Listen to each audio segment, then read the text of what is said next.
आज आपको तारीख के हवाले से एक तारीखी सच्चाई बताऊंगा कि फ़िलिस्तीन की जो सरजमीन है, फ़िलिस्तीन की जो धरती है, उस धरती पर 14 मई 1948 को इसराइल का नाजायज़ जन्म हुआ था। उस वक्त इसराइली जो एजेंसी थी उसका जो हेड था डेविड बेन गोरेन।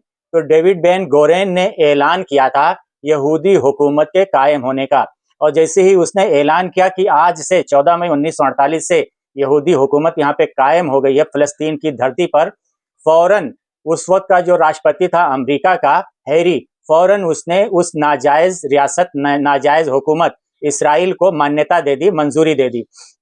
यहीं से शुरुआत होती है फ़िलिस्तीनियों की बर्बादी की।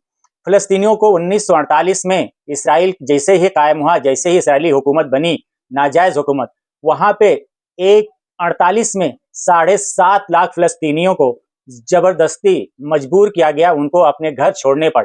7.5 लाख फ़िलिस्तीनी मजबूरन अपने घरों को छोड़कर, ताला लगाकर फ़िलिस्तीन से चले गए। आज वही, लेकिन उनकी गैरत देखिए और उनकी जो है हिम्मत देखिए कि वो जब फ़िलिस्तीन से गए तो अपने घरों को लॉक लगा के गए, ताला लगा के गए, और ताले की जो चाबी थी, लॉक की जो चाबी थी, वो चाबी उन लोगों ने अपने पास ही रखा।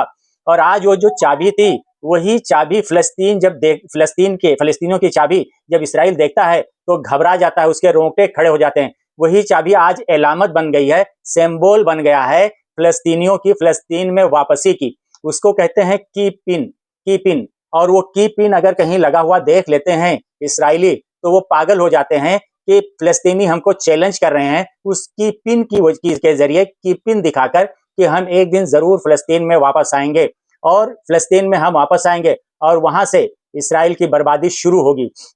इसलिए इसराइल जब कहीं पे भी की पिन देखता है तो वो घबरा जाता है, बौखला जाता है। ये है एक जो हौसलामंद कौम होती है, गैरतमंद कौम होती है, जो अपने गैरत से समझौता नहीं करती है, वो अपनी कोई एक चीज़ ऐसी बचा के रखती है कि दुश्मन उससे बौखलाता है। आज उनके घरों की वही चाबियाँ, जिसे की पिन कहा जाता है, वही सिंबल के तौर पर उसको जब दिखाया जाता है इसराइल को, तो इसराइली पागल हो जाते हैं, दिन में उनको तारे नज़र आने लगते हैं। बहुत-बहुत धन्यवाद।